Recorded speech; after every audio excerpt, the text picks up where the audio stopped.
اللہ کے پیارے حبیب صلی اللہ تعالیٰ علیہ وسلم نے ایک مثال بیان فرمائی۔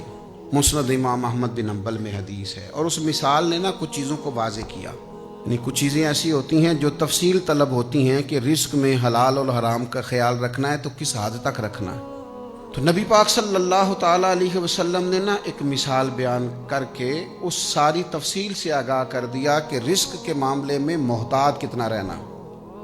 حضور فرمانے لگے کسی شخص نے 10 دینار کا لباس خریدا ہے، لیکن اس میں 1 دینار ناجائز ہے۔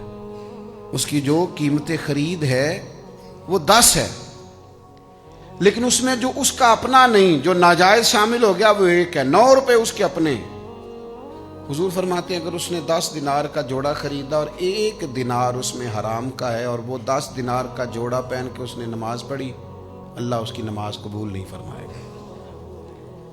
9 دینار اپنے ہیں، اتنی بھی آمیزش حرام کی رب قبول نہیں کرتا، پسند نہیں فرماتا کہ 9 گنا اس میں جائز ہے، صرف 1 حصہ ناجائز ہے، تو وہ قابل قبول نہیں ہے۔